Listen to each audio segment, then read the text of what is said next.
la ministre, la crise du corona, on vient de le dire, a poussé bon nombre de Wallons à changer leurs habitudes touristiques. Et outre la volonté de voyager dans des lieux qui sont plus proches, les modes de transport et de logement tendent aussi à évoluer. Ainsi, les camping-cars, motorhomes, mobilhomes et autres vannes aménagées ont particulièrement la cote. La vente de ce type de véhicule, qui était déjà en augmentation annuelle de près de 10% depuis un petit temps, explose littéralement, comme mon collègue Michel Di Mattia vient de le dire. Ces maisons roulantes sont prises d'assaut et en plus par un public qui est de plus en plus jeune. Alors dans certains pays, notamment en Scandinavie, le camping sauvage est autorisé, mais dans des pays comme la France ou la Belgique, on se prête moins à un mode de voyage en mode baroudeur et ces pays contraignent les touristes à s'installer sur des aires qui sont prévues à cet effet. Alors, début 2020, l'ASBL Wallonie-Belgique Tourisme a effectué un recensement et le nombre d'aires sur notre territoire dépasse les 35. Cependant, les provinces de Namur et de Luxembourg, avec respectivement 13 et 18 aires, sont les seules à être relativement bien desservies, alors que le Hainaut n'en compte que 2 et que la province de Liège n'en compte pas beaucoup plus. C'est pourtant des provinces qui ont un réel attrait touristique à faire valoir. La tendance post-coronavirus d'explosion des ventes de ces véhicules et donc le souhait des Wallons de voyager moins loin appelle une action plutôt rapide et adaptée. Et en janvier de cette année, suite à une question orale en commission, mon collègue l'a aussi évoqué, vous annonciez, Madame la Ministre, qu'en application de la DPR qui prévoit une révision du schéma d'implantation d'aires d'accueil pour les motorhomes, vous étudieriez dans les jours suivants avec le CGT et Wallonie-Bruxelles Tourisme les possibilités de mise en œuvre d'un plan d'action partenarial en la matière, en lien notamment avec les possibilités budgétaires. Mes questions, Madame la Ministre, diffèrent un petit peu de celles de Monsieur Di Mattia. Elles sont les suivantes. Quelles sont les avancées de ce plan d'action? Et puis, plus particulièrement, est-ce que ce plan d'action tiendra compte de la situation extraordinaire post-corona avec la volonté des Belges de voyager moins loin et l'explosion des ventes de camping-cars qui en découlent? Je vous remercie. Madame la Ministre. Merci, Madame et Monsieur le député, pour vos questions. Le développement de l'accueil des motorhomes est un projet que je souhaite développer rapidement. Au-delà de la prise de conscience du public et du changement d'habitude que l'on perçoit, ce type de tourisme répond à une réelle demande. L'implantation de ce type d'aire doit se faire de manière qualitative et structurée, et donc je vous répondrai en 4 points.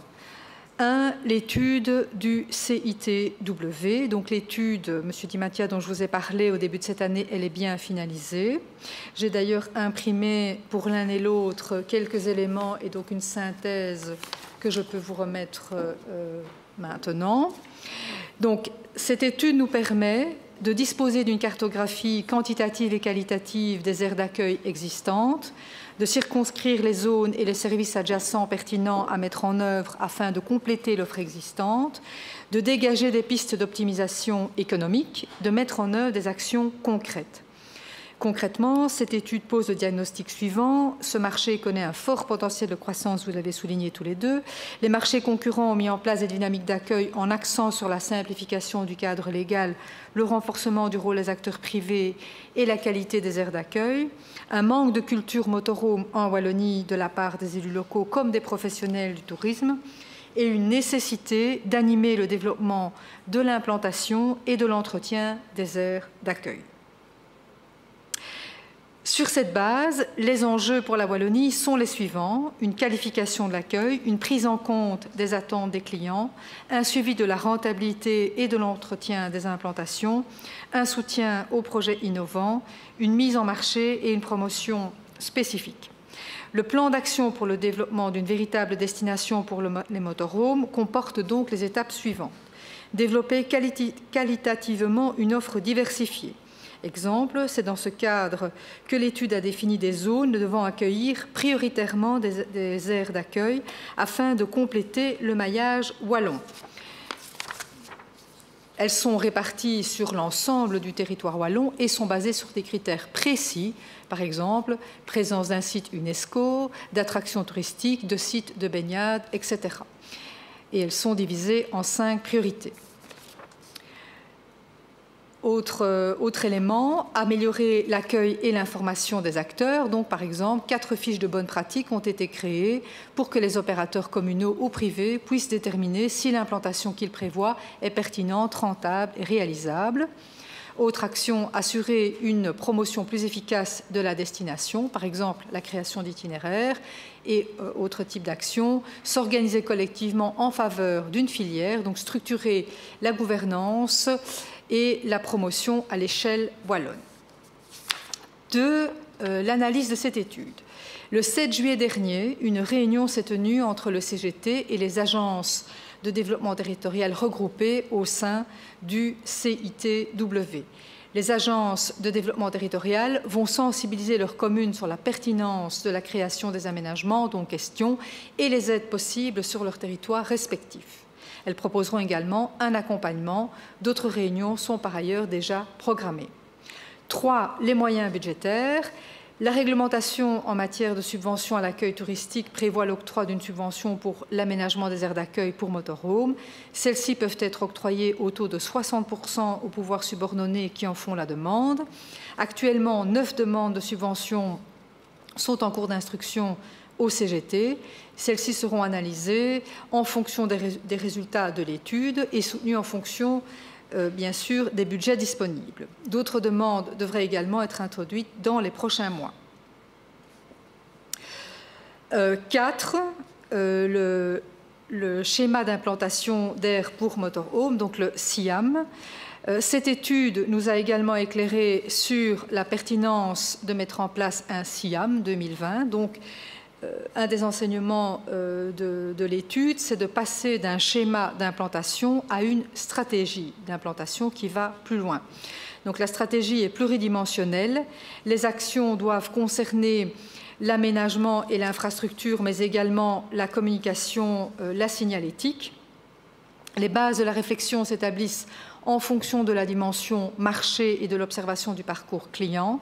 Et les actions ne seront pas développées tout azimut, mais elles répondront à l'ambition définie. Elles seront également évaluées à terme en fonction des résultats produits. Donc, mes objectifs pour l'accueil des motorhomes seront clairement d'étendre l'offre à l'ensemble de la Wallonie, de sensibiliser les porteurs de projets, d'encourager une plus grande diversité des formats d'accueil, de simplifier les démarches administratives et de mettre en perspective l'intérêt de la zone avec les dynamiques et les opportunités locales. Comme tout investissement touristique, celui-ci doit soutenir et être un levier pour l'écosystème local. Il doit également répondre et même dépasser les attentes des clients. C'est ainsi que nous pourrons augmenter de la qualité de l'accueil en Wallonie et apporter une réelle plus-value aux aires afin de maximiser la durée des étapes.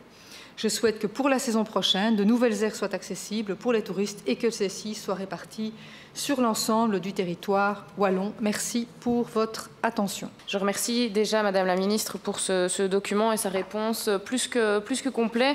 Ça montre bien que, je pense, la région a saisi la balle au bon cette année en la matière, puisqu'il me semble que l'offre qui est ici présentée apporte une réponse qui est adéquate. Je vois notamment dans la méthodologie qu'il y a plusieurs enquêtes qui ont été faites. Je vois plus de 720 répondants motorhomistes. Il y a eu les maisons du tourisme, des enquêtes camping, des entretiens avec les acteurs de la filière. Donc, mon souci dans ma question, c'était surtout de voir si l'offre de cette année allait pouvoir coller à la réalité de terrain, si je peux appeler ça comme ça. Et il me semble, en tout cas à première vue, en parcourant le document que Madame la Ministre vient de nous remettre, que c'est le cas. Donc, je remercie grandement ses services et tous les acteurs avec lesquels elle a pu travailler pour aboutir à ce plan d'action. Merci.